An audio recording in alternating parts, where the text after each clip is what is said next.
Good to see everyone's faces tonight. All set with attendance?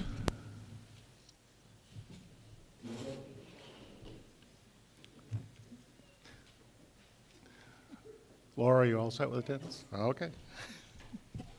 She can't handle 2 meetings in a row. I'd entertain a motion to accept the February 10th, 2022 regular school board meeting minutes. Moved by Phoebe, second by Elaine. Any errors, omissions? Seeing none, roll call, please. Yes. Yes. Yes. Yes. Yes. Yes. Yes. Yes. Abstain.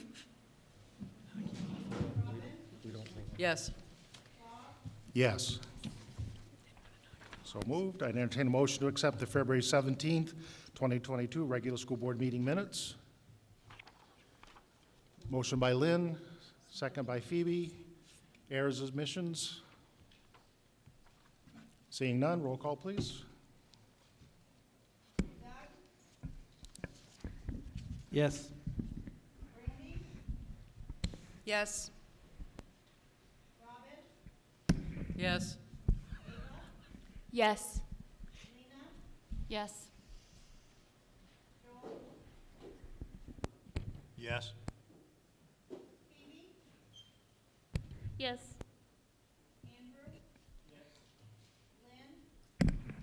Yes. Yes. Yes. So moved.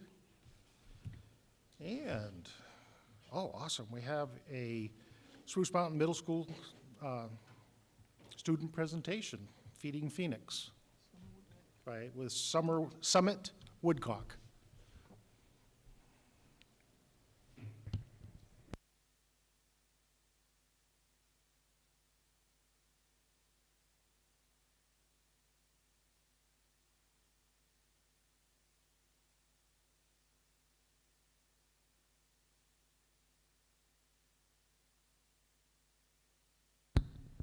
Thank you. Can I start? Did you know that 44,500 children in Maine go to bed hungry? In Maine, 1 in 6 children don't know when or where their next meal might come from. Hi, my name is Summit Woodcock. I'm 11 years old and have been a member of Glee of Maine and 4-H for 4 years. This is my 3rd year in public speaking, and this will be the 2nd citizenship project that I've completed. Today, I will be talking about my citizenship project, the significance of food insecurity, why I wanted to start Feeding Phoenix, and the student-led club.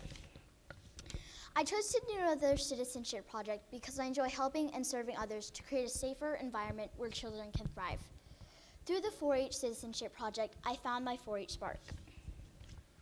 Food insecurity is defined by the U.S. Department of Agriculture, or the USDA, as the lack of consistent access to enough food for an active, healthy life. 166,190 people in Maine go to bed hungry, 44,520 of which are children. I was saddened by this new information that I had found and believe that food isn't something that children should have to think or worry about. With the Feeding Phoenix Food Pantry and the student-led club to organize and run it, I hope to help my friends, peers, and Spruce Mountain families to help stop hunger in Maine. Food insecurity impacts the way that children grow both physically and mentally. It also impacts the way that they learn and how they act and react with other people. I am passionate about this citizenship project because I enjoy helping and serving others to create a safer environment. And I love growing myself during these projects because I get the opportunity to learn new life skills such as learning to serve others, teamwork, and concern for others. This past fall, I was invited to speak at the Maine General Federation of Women's Club State Conference to share my past citizenship project, the Buddy Bench. The Maine GFWC's mission is building a better tomorrow, supporting children today. I fell in love with this mission and felt that this was an important concept to apply to my current citizenship project.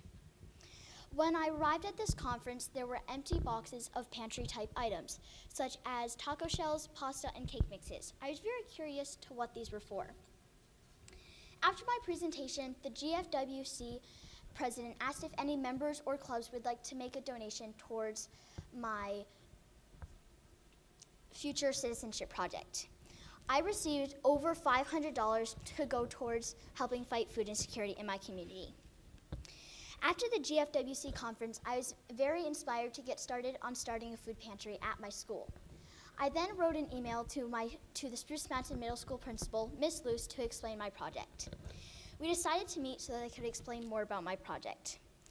Following the meeting, Miss Luce sent an email to the vice principal and guidance counselor. I then got to meet with 7 staff members that wanted to support me and my project. I pitched my project through a short speech that I wrote, including a little about me, 4-H, and why I wanted to start the Feeding Phoenix Food Pantry. After that meeting, I wrote a letter to the Good Shepherd Food Bank in a form of communication in hopes of learning more on how to start and operate a food pantry. Feeding Phoenix will be partnered with Good Shepherd following the approval of the letter that I've previously sent. RSU73 already has a connection with Good Shepherd Food Bank from a past food pantry. One of Feeding Phoenix's committee members will be picking up food that is dropped off by Good Shepherd at the primary school and delivering it to Spruce Mountain Middle School. I hope to be an active participant in this process with help from my 4-H leader. I then applied for the Norma Hudson 4-H grant. This grant is a creativity grant for members of 4-H looking for help and support with their projects dedicated to helping their community. This took several hours, and the grant included why I was passionate and budget stuff that I had no idea how to answer, but I quickly learned with a little help from my 4-H leader. I received an email a few days later announcing my grant approval and that I will be receiving $500 to go towards helping fight food insecurity at Spruce Mountain Middle School. This means that I have currently around $1,000 to go towards helping fight food insecurity in my community. In my past and present citizenship projects, I have learned volunteer service. My goal is to create a club as a leader where students can support students by managing, planning, and organizing the pantry. Students supporting students means that the members of the club will be helping to assist their peers in need. The student-led club will have meetings as necessary so that club members can learn the different roles of office. Some roles of office that will be held are president, vice president, secretary, and treasurer. The club's main focus will be to maintain the pantry's food level so that the pantry can be a long-lasting project. We will be getting food and money from collection events such as Hat Day. Hat Day is when students bring in $1 to wear their hats to school. We will be gathering food at events such as collection boxes and food drives. We would like to use reusable bags purchased with the grant money for students to take food home in. The club will be filling these bags, and we have not yet decided what we'll be putting on these bags, whether it is this logo I've created or something quite different. At the club meetings, we'll discuss on how to keep the pantry's users anonymous. It is important that we keep the pantry's users anonymous so that they are embarrassed and to protect their privacy. Right now, we have decided on students making a list based on inventory. At the top of their list, there will be a shape. The club will put the list on top of the bag so that the student knows which one is theirs, but no one else does. In summary, today I've talked about my citizenship project, the significance of food insecurity, why I wanted to start Feeding Phoenix, and the student-led club. Are there any questions? Yes. First off, as a fellow 4-H'er, congratulations. You're doing an awesome job. Thank you. Do you have a freezer? The question was, do I have a freezer? And at home, yes, but at school, no. Not at school yet. Not okay. at Well, when school. you do, let us know because my farm would like to make a donation Thank you. of meat. Okay. And also, when 4-H starts back up the public speaking program, I hope you'll get into it because you are doing a very good job. Thank you. Are there any more questions? Hi, are you only doing food-based, or are you looking to expand once you start, like, with donations like deodorant or hygiene products that, like, middle school and high school students could use but don't have the money to at home? So the question was if I'm just planning on doing food-based or if I'm going to go further, and I'm not quite sure. Okay. Are there any more questions? If there are no more questions, then that concludes my presentation. Thank you.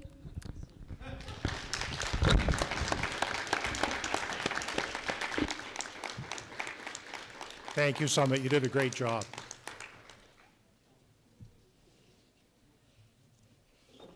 Okay. And we have, just for informational, we have 2 resignations of ed techs, Jordan Rotherton and Mike Doobie. Public comments, John Benedetto.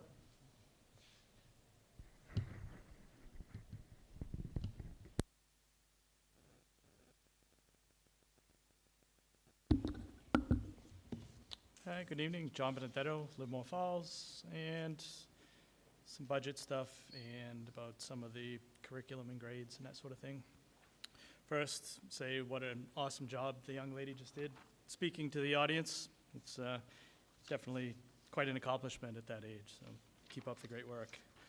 This will be slightly over 3 minutes, but nobody else on the list. So. During the last meeting, I had heard about all kinds of wonderful things that are available on the RSU73 website.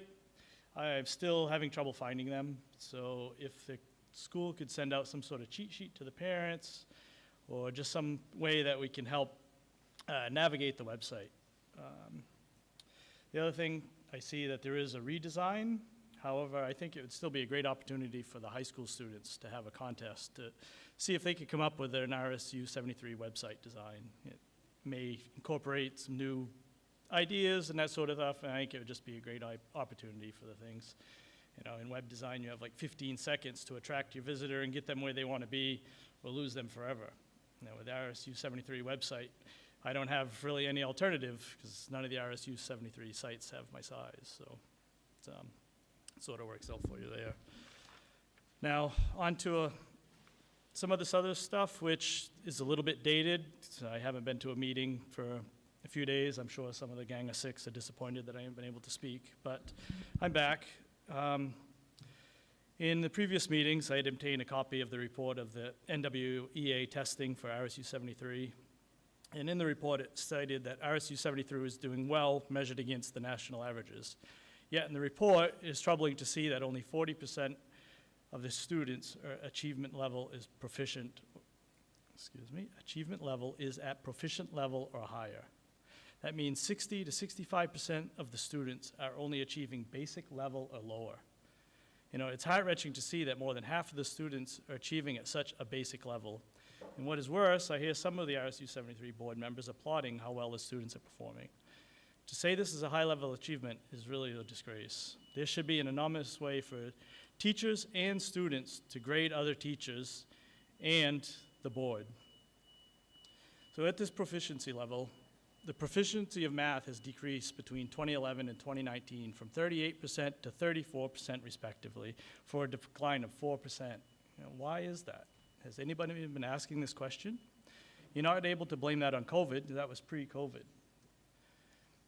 Now, I'm not sure if you've ever heard of the PISA testing 2018. It's an international test for 15-year-old students, where US students ranked 38th in math, 19th in science, and 13th in reading.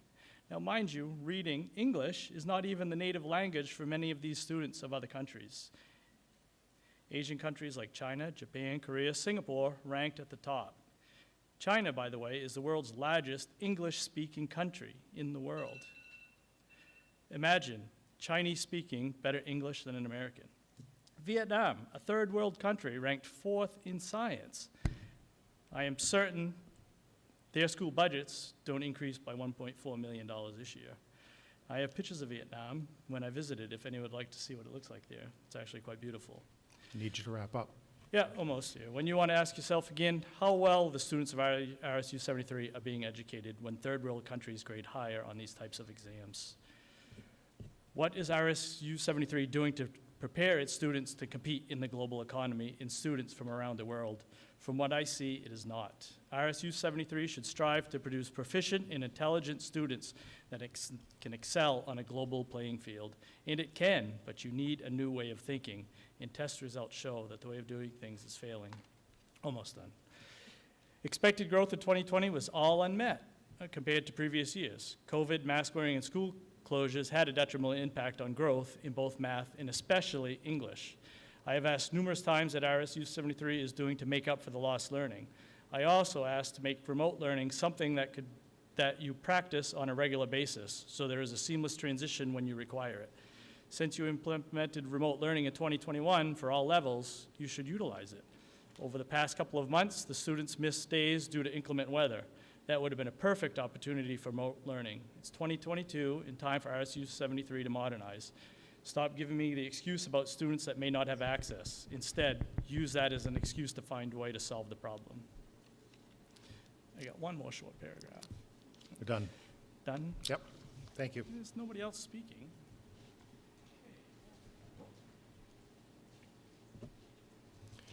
Any board comments? Lynn?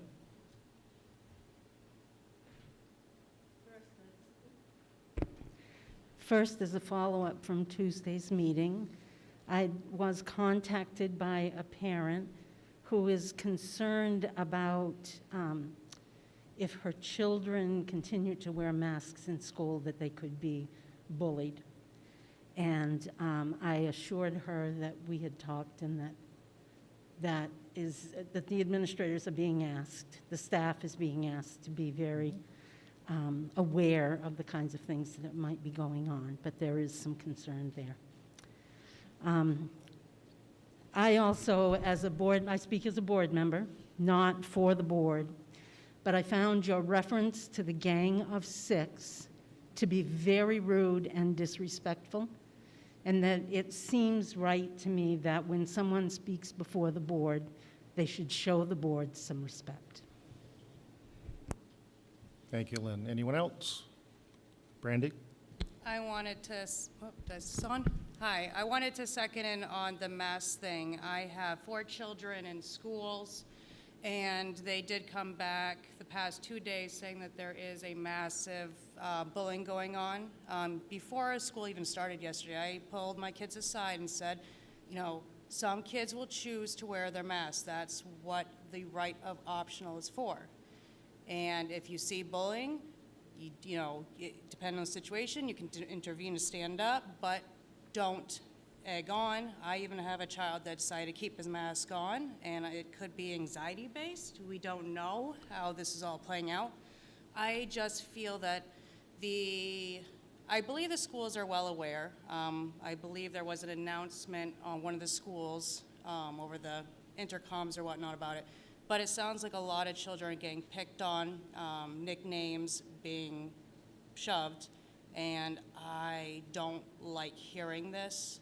And I think it sounds like it's coming from all schools. So I feel like there should be some kind of announcement or email going to parents reminding them that some kids are being individualized, I guess, targeted for a new bullying situation, and a reminder to speak to their kids about, you know, respecting their choice, because some might choose to because they feel safe. Some might choose it because they feel like they're protecting a family member in their home.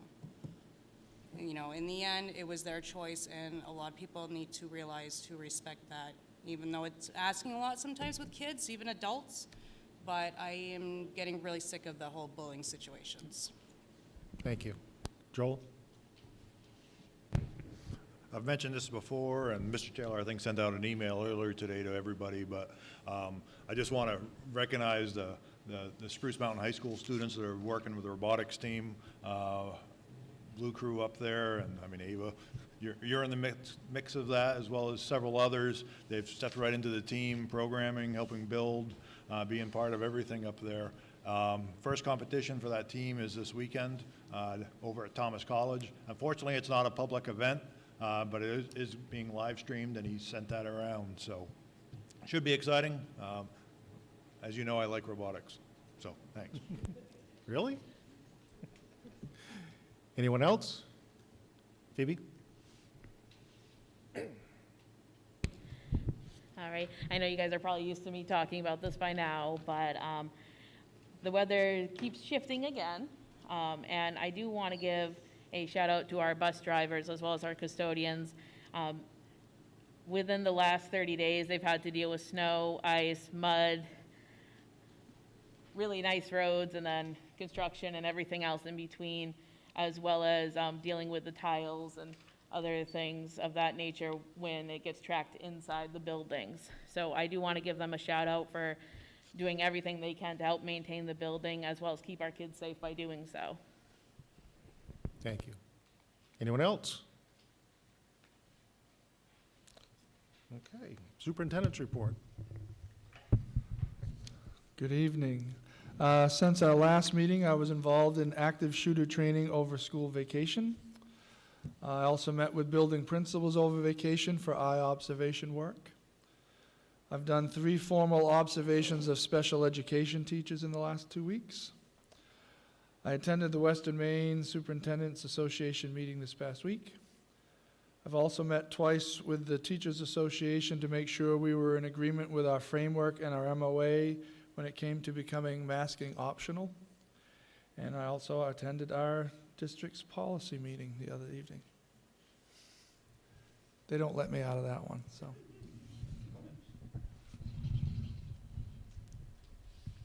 I missed that meeting because I had to be at a wife's appointment, so. I bet you did. Administrator reports. TJ.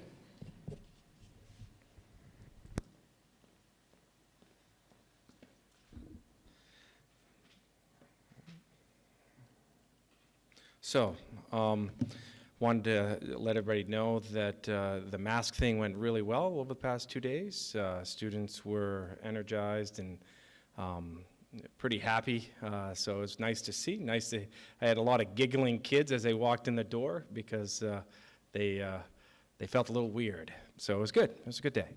Enrollment at Spruce Mountain High School is 374.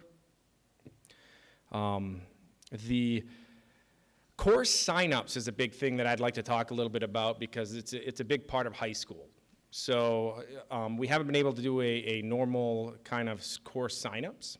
We've been doing things online and doing mainly to make it mimic what colleges or post-secondary schools do for course signups.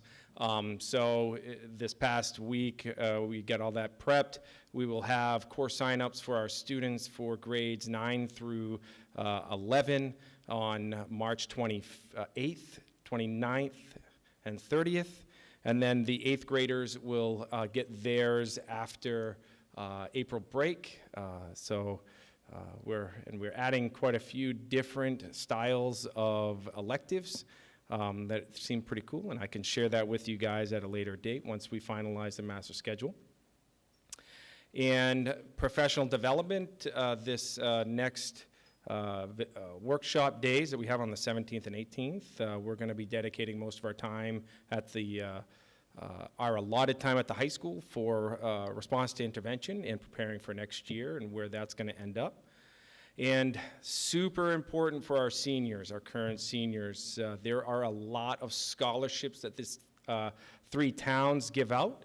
And we've already been letting our students know to start applying. Thousands and thousands of dollars we will give out over the next 3 months. So if you know a senior and you know they may want to go to college or they may not want to go to college, I don't care. They should apply for a scholarship, see what they can get, and move on from there, and we'll help them through that process. So that's all I have. Any questions? Lynn?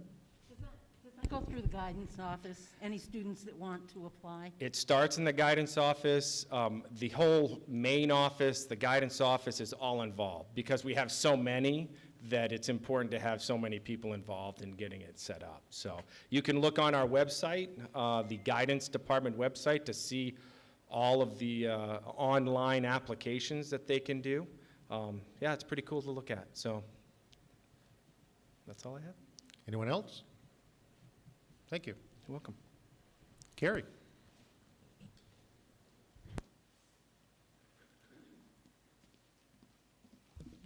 Good evening.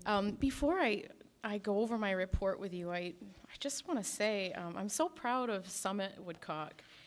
And I'm so proud of Mrs. Acratelli, who is willing to spearhead this effort. And it's working with the children and the educators who so willingly dedicate their time and effort and go above and beyond that makes my job so rewarding.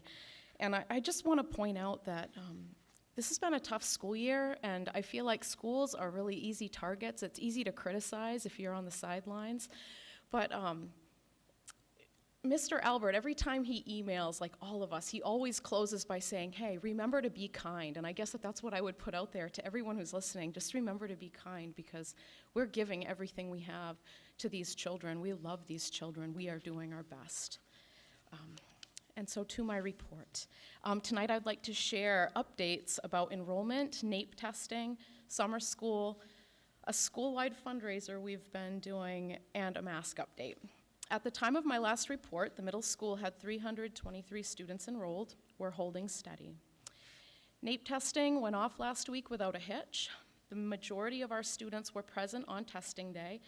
NAEP proctors are returning next week to test the 5 students who happened to be out that day. All students who participated in testing received a community service certificate. I met with those students earlier in the week to present them with their certificates. I had also bribed them with chocolate prior to the testing and needed to make good on that promise. The students were excellent representatives of our school in the testing sessions and in their interactions with the proctors. I'm very proud of them. It may feel premature to talk about summer school, but my staff and I are already in the planning stages. Early planning stages, but as trimester 2 draws to a close, we need to look at students who may require summer school as a way to remediate their grades. By our next board meeting in April, I will be able to give you a projected head count. I'm waiting until the current trimester closes before doing another school-wide review of grades, but I will keep you posted. About this fundraiser we've been engaged with. Before we returned from February vacation, I had sent an email to my staff to begin a dialogue about the events that had taken place in Ukraine.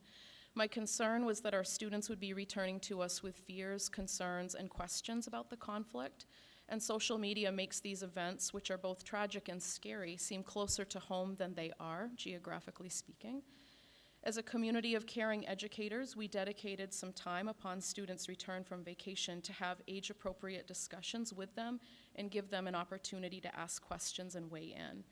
After checking in with my staff to see how those conversations went, they reported a desire among the students to do something to help Ukrainians. 2 of my teachers, Jen Baker and Mariah Sergio, spearheaded a coin drive. For every $50 raised, Mrs. Sergio, who leads the Erase Hate Project, agreed to donate $200, up to a total of $600. The students have been having fun with this. They've been searching their couch cushions for change and asking their grandparents for change. Within the last few days, our students have raised $400. With the donation of the Erase Hate funds, we now have $1,000. The proceeds will go to the Malteser International Fund, which provides necessities such as cots, bedding, food for refugees, and to Sunflowers for Peace, which sends backpacks of medical supplies to the front. So a huge shout out goes out to my students and to Mrs. Baker and Mrs. Sergio for spearheading this. We are 2 days into optional masking, and it is all caps in my report. Wonderful to see students' faces. I have had a number of students approach me with, "So Mrs. Luce, that's what you look like." And my response has been, "Right back at you." I feel like we have a newfound connection with our students now that we can see each other's faces. It has been pure joy. And unless you have any questions for me, that concludes my report. Lena? How long is that are you doing the coin drive for? This week. Okay. Yep. Anyone else? Andrew? Do you expect the summer school numbers to be as large as they were last year? No. No? No. That's good news then, correct? I could dance a jig. You know, the pandemic has had long-lasting consequences on growth, but it's not as bleak as it may sound. Like, our kids are resilient and they are doing really well, and so no, it won't be like last year because the kids have been at school 5 days a week. Okay, thank you. Anyone else? Phoebe?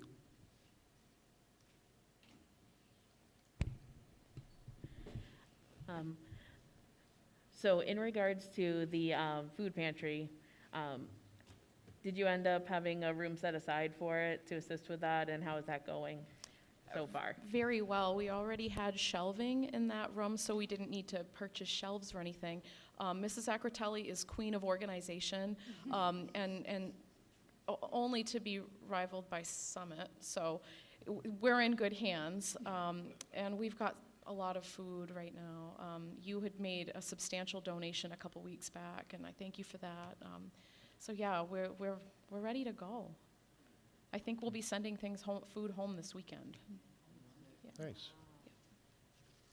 Anyone else? Elaine?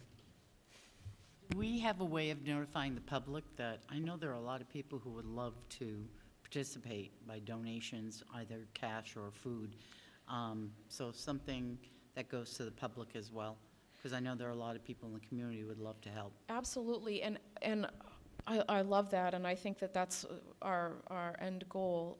I think right now, though, we're so fledgling, I don't know that we could manage huge donations, but I will certainly bring that to Mrs. Acrotelli and to Summit. Yeah, thank you, Elaine. And maybe Pam can put something in the paper about that? Thank you. Anyone else? Thank you. Pat?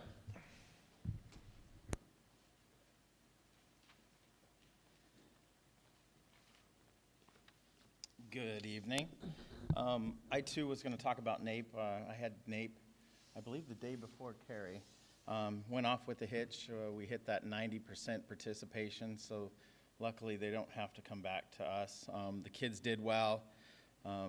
They were not necessarily excited about taking a test, but when I explained it to them, as it was like a competition against the country, a lot of the kids were pretty excited to see how that we stack up.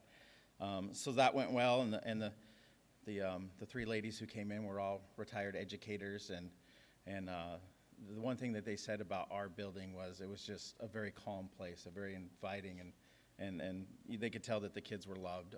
So that was good to hear, that the staff, anytime they had a question, the staff reached out and helped them, so I was excited to hear that. We're going to celebrate reading at the end of the month. We're going to have a week-long celebration.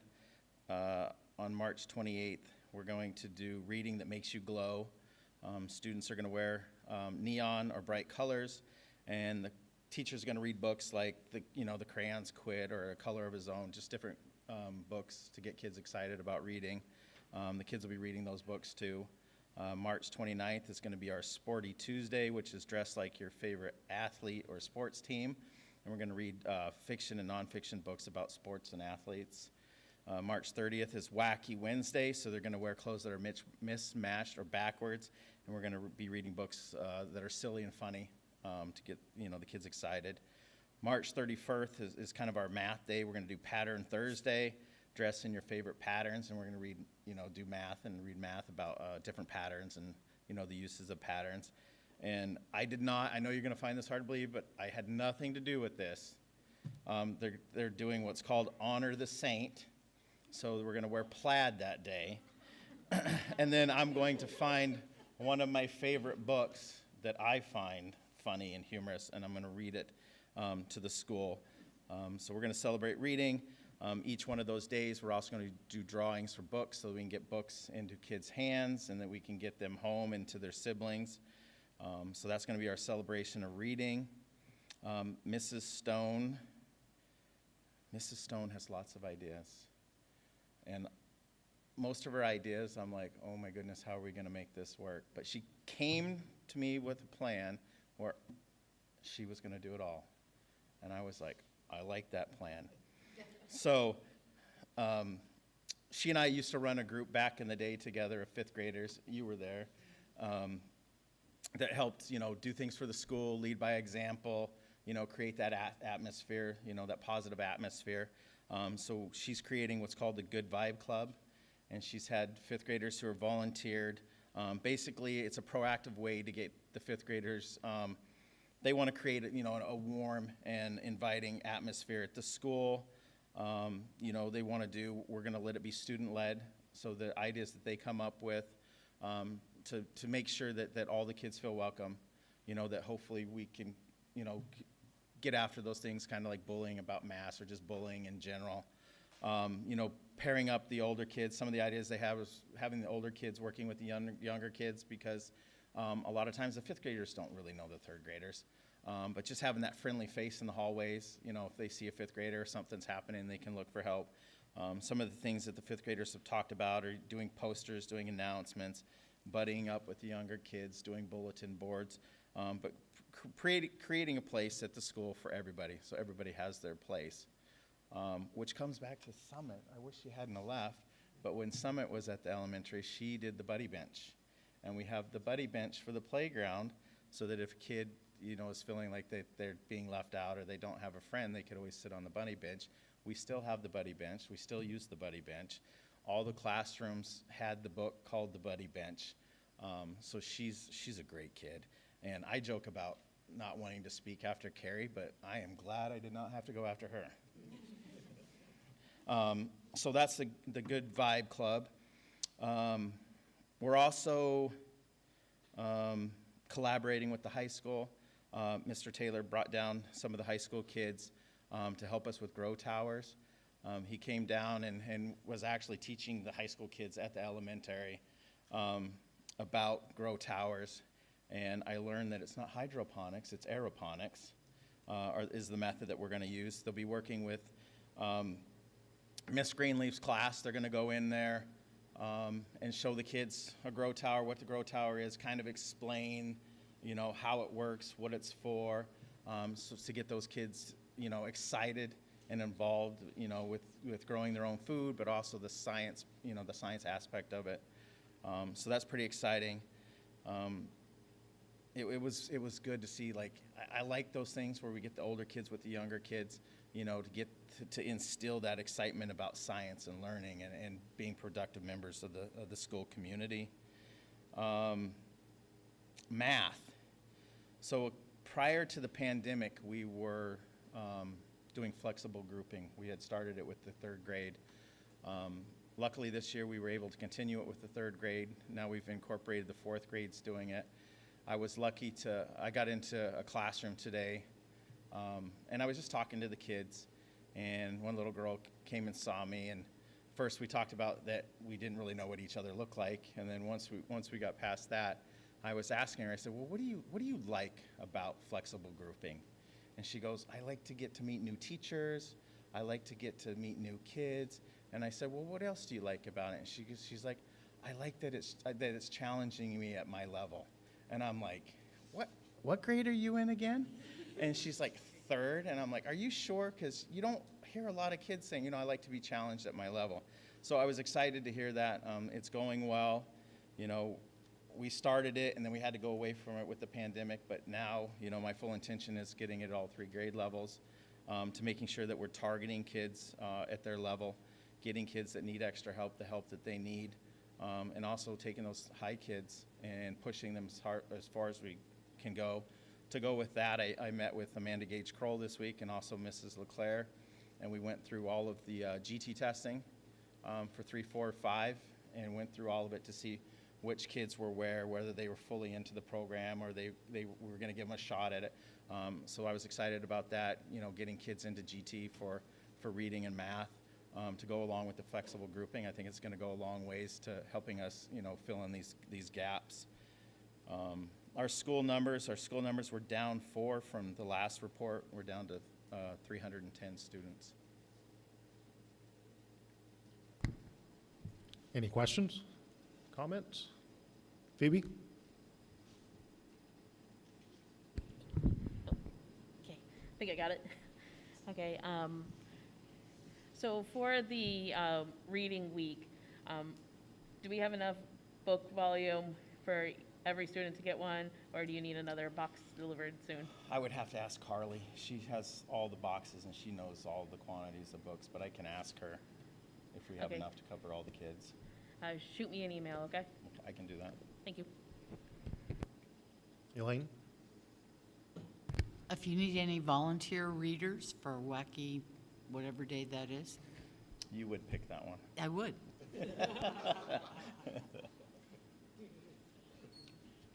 Anyone else? Thank you. All right, thank you. Michael?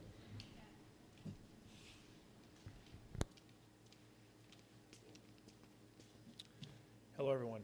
I'm going to open up with some enrollment numbers. I've missed it the past few times, so I want to try to get this in every time. Pre-K students, we're at 70 students right now. K through 2, we're at 296 for a total of 366. Get close to the mic because you can't hear you. Is that better? Yeah. Okay. So enrollment, our pre-K numbers, we're at 70 right now. K2, we're at 296 students for a total of 366. Right now, we're in March, and we're focusing on responsibility. And one of the things we're doing right now is every morning during our morning announcements, I try to give the kids one example of what does it mean to be responsible.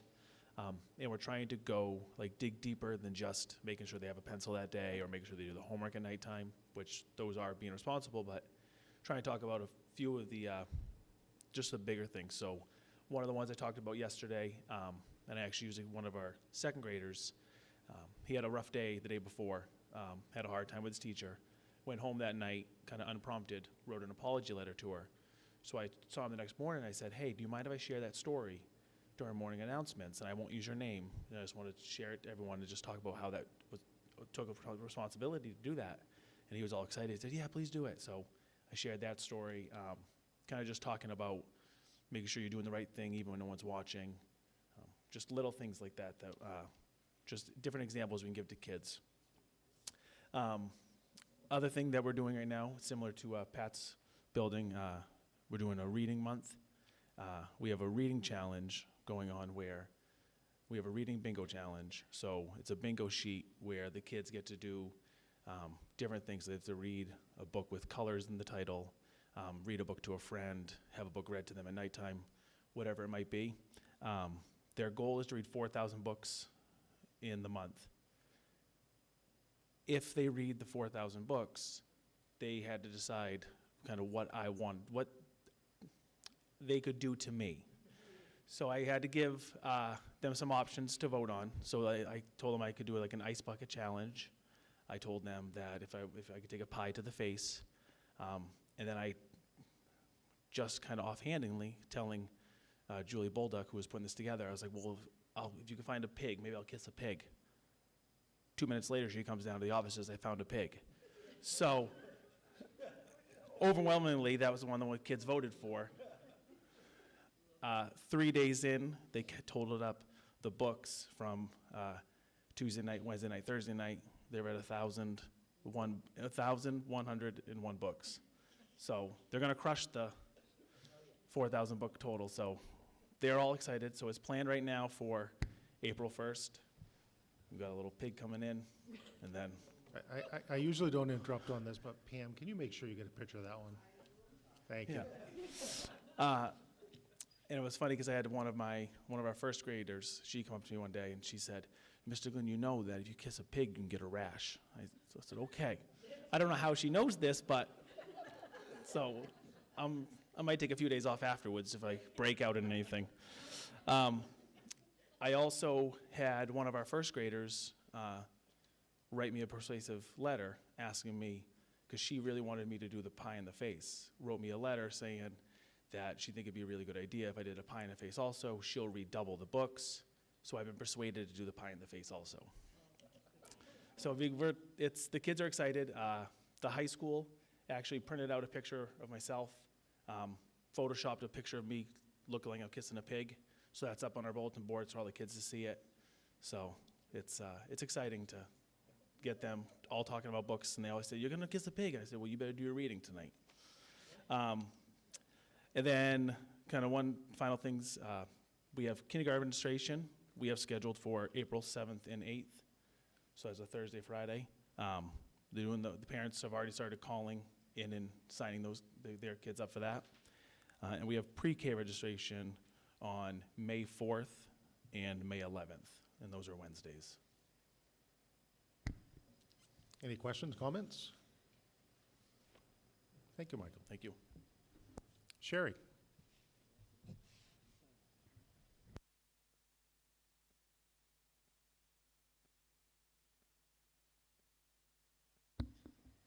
Hello. So, Can you bend that down so that she can hear I better? think I'm too short for that. Okay. Currently in special ed, we have 343 students, which is 6 less than last month. The primary has increased by 1, elementary is down 2, and the middle school and high school are down 3 students each in special ed. So the breakdown of the numbers is at the primary school, we have 74 students, 13 are referrals, 92 students at the elementary school with 9 referrals, 88 at the middle school with 2 referrals, and 89 at the high school with 4 referrals. We currently have 5 students in out-of-district placements, which is the same as my last report, but we have another student starting on Monday at a special purpose school. Currently, there's a total of 28 students in referral process, which is, we're down 6. We're making some progress there. So we do still have some referrals coming in. So we have not filled those 2 Ed Tech 1 positions. I had put 1 offer out, but she declined. So we are still looking for a middle school behavior room teacher, and we have 4 open Ed Tech positions, 1 Ed Tech 1 at the elementary, 2 Ed Tech 1s at the middle school, and 1 Ed Tech 2 at the middle school.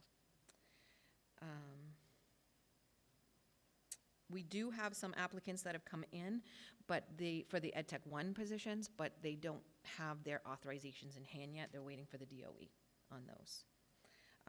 And one additional thing, on March 17th, we have 20 more staff members that have volunteered to sign up for safety care training.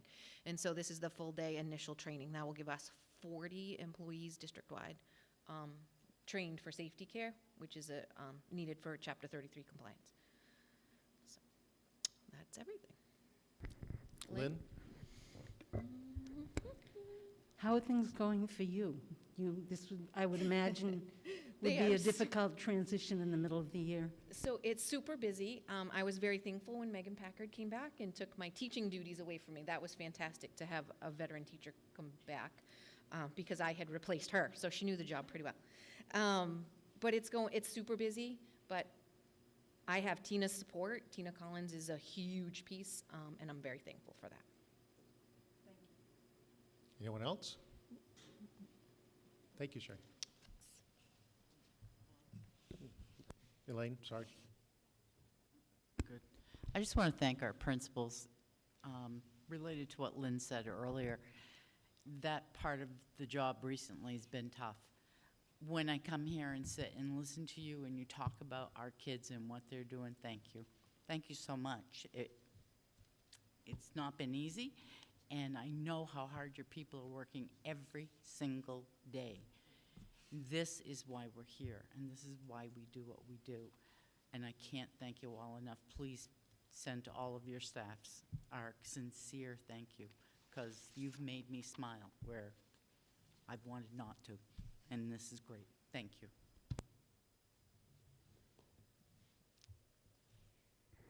Thank you, Elaine. And I'm going to not have anything to say tonight. Oh, I know. I'd entertain a motion to accept the second and final reading of policies IKE, promotion, retention, and acceleration of students K-8, and policy IGA, curriculum development and adoption. Elaine, motion, and Lena with a second. Any further discussion or comments? Seeing none, roll call, please. Yes. Yes. Yes. Yes. Yes. Yes. Yes. Yes. Yes. Yes. Yes. So moved.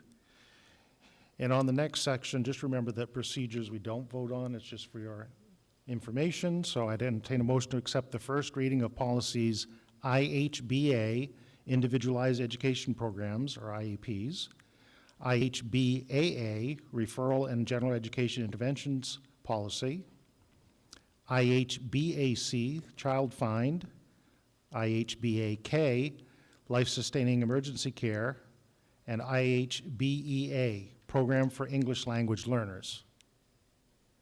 Joel, with the motion, do we have a second? Doug, any further discussion, questions, comments on this one? Joel? Do you want to talk to him? No. Oh, okay.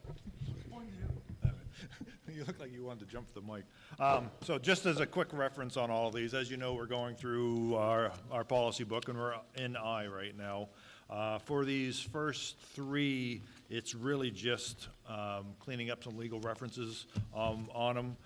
Outside of our standard utilizing Lynn's excellent background for everything English and whatnot, as we kind of clean all these things up to make them actually make sense and follow all our conventions. As far as IHBAK, on the emergency care, there was a section in that was no longer needed under the review, so we removed that section. And then IHBEA, that's actually a new policy for us here. That is a required policy, and this is based on the MSMA sample that we worked through on that, so. Yep. Any other questions, comments? Seeing none, roll call, please. Yes. Yes. Yes. Yes. Yes. Yes. Yes. Yes. Yes. Yes. Yes.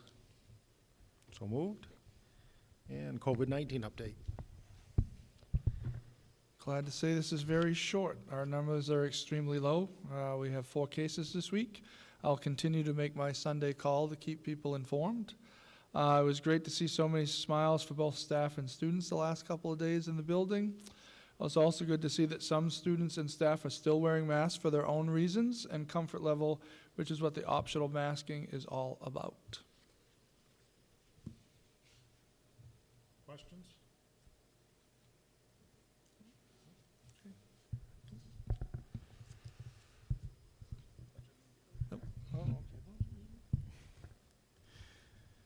Okay, a chance to ask or talk about our budget and revenue. Are there any questions, comments?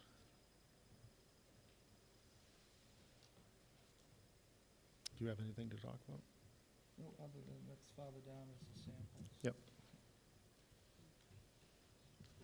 Okay. And I believe Laura's here to talk about school lunch options.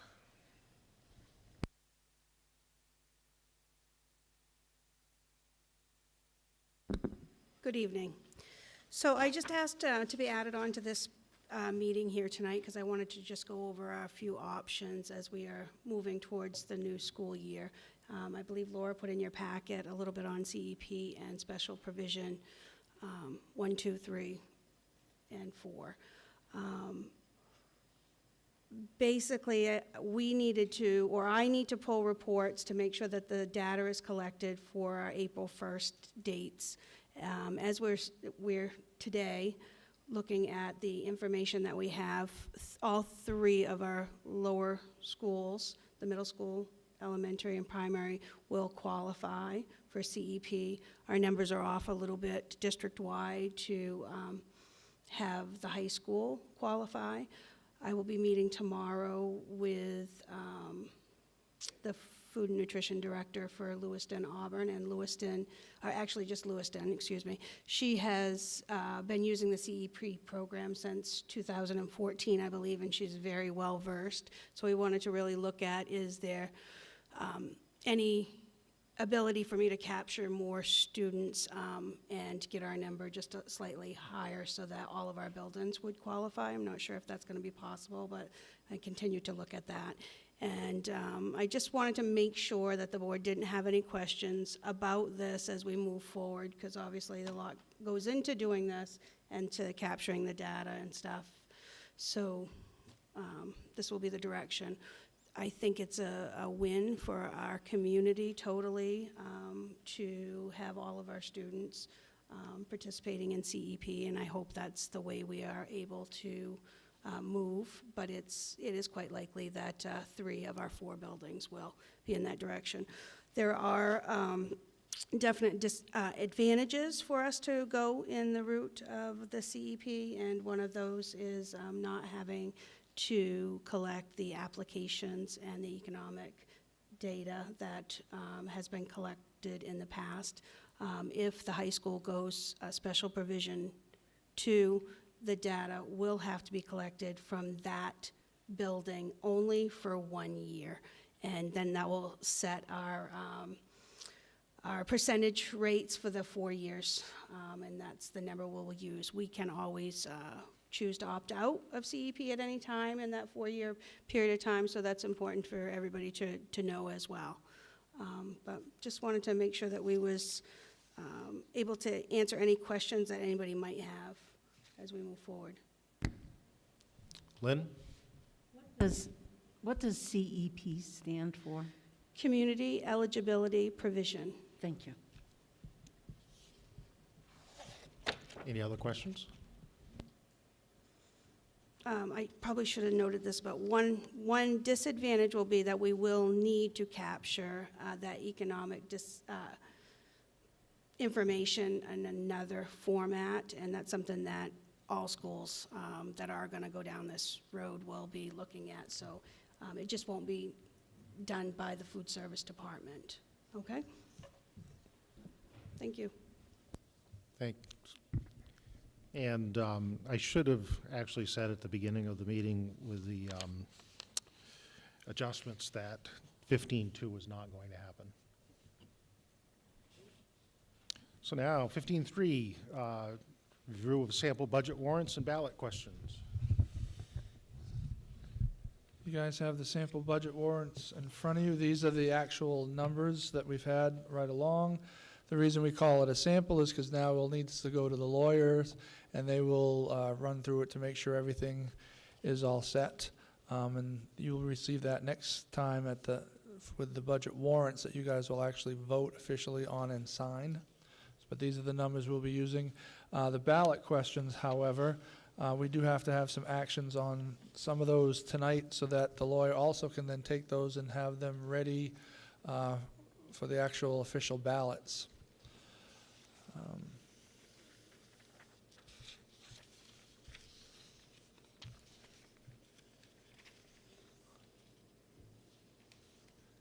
It's a little bit out of order, but it doesn't matter. Capital reserve, you guys can decide if you can, let's say you'll have to do action on it tonight. The capital reserve, we decided to put it as operation of plant to give us a little bit more flexibility than just necessarily utilities. Once again, remember that capital reserve is set up from undesignated funds that we've had from past year. This is not asking for the town to raise another $100,000 for this. And what it does is it locks it in. If the town votes for it, it locks it in so that we can have that money to spend if we need it. And we know there's some volatility out there if you've opened up your electric bill or your fuel bill or even put gas into your car. So there's some definite changes there, and that can help us with that. Does anybody have any questions on the capital reserve or operation of plant? Okay, the next one is possible vote on Fayette tuition agreement. They've been sending their kids here for quite some time. We need to renew that agreement.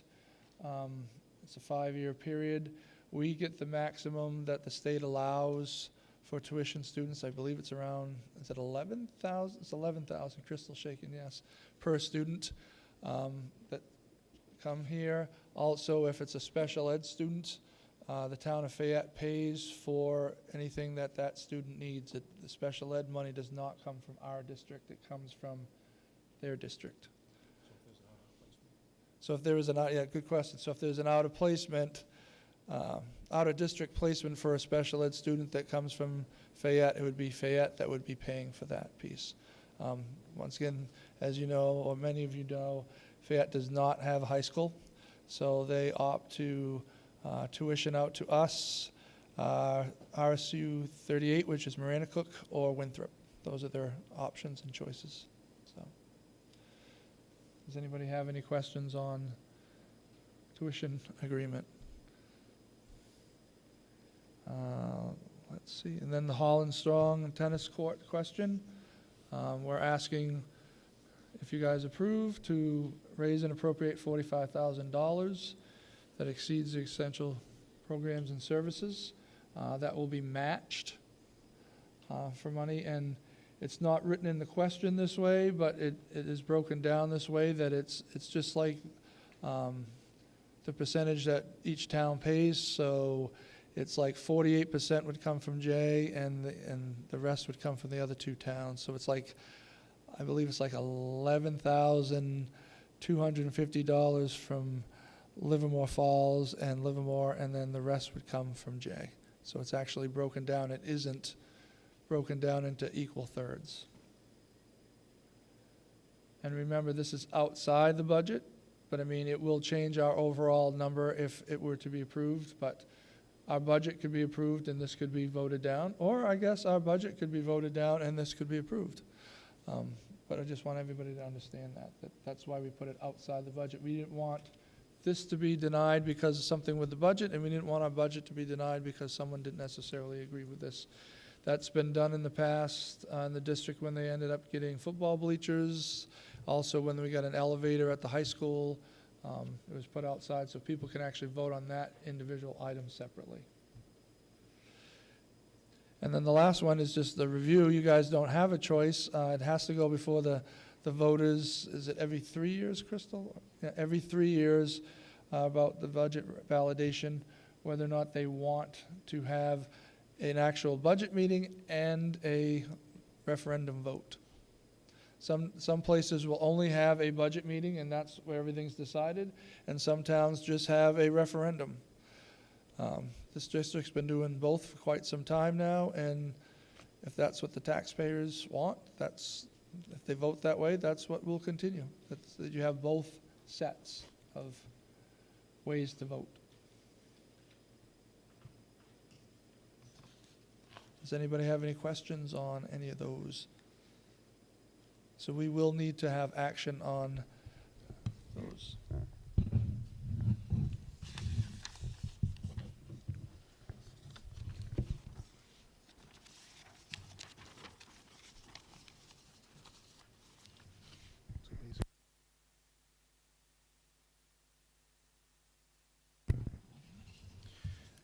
I'd entertain a motion to approve the ballot question as written, the Capital Reserve Operation of Plant Fund.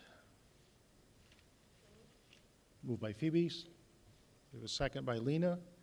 Any further discussion? Seeing none, roll call. Yes. Yes. Yes. Yes. Yes. Yes. Yes. Yes. Yes. Yes. Yes. So moved. I'd entertain a motion to accept the ballot question as written, Fayette tuition agreement. Motion by Lena, second by Andrew. Any questions, discussion? Seeing none, roll call, please. Yes. Yes. Yes. Yes. Yes. Yes. Yes. Yes. Yes. Yes. Yes. And I'd entertain a motion to accept the ballot question as written, Holland Strong Tennis Courts. Elaine? Yes. And second by Phoebe. Any questions, comments? Doug? Is this the way that Deb wanted the question written, or is this how our lawyer wrote the question? I didn't catch that. Is this, did we run this by Deb Holland, and is this the correct verbiage, or is this how the lawyer? We got that from them, and then the Okay. lawyers will also double check it for us. Okay, great, thanks. Any other questions, comments? Seeing none, roll call, please.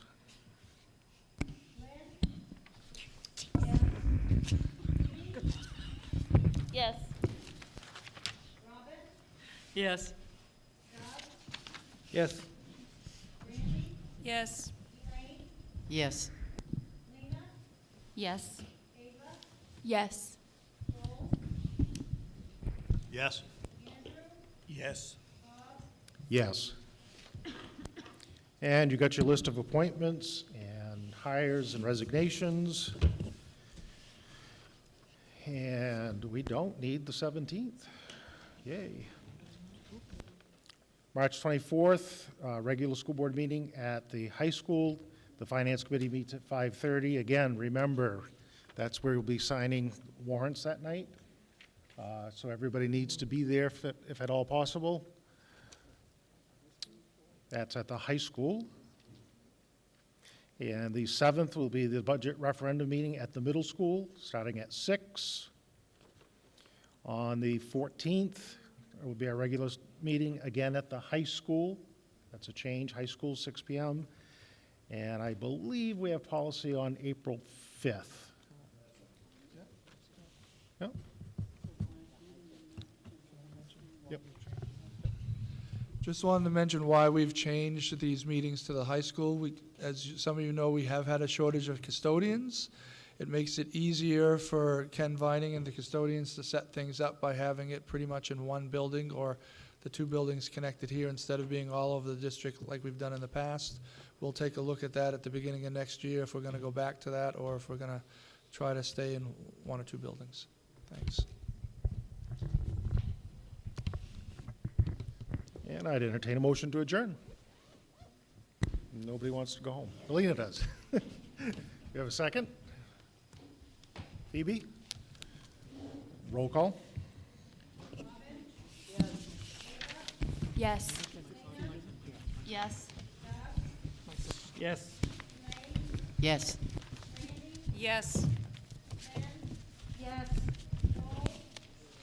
Yes. Yes. Yes. Yes.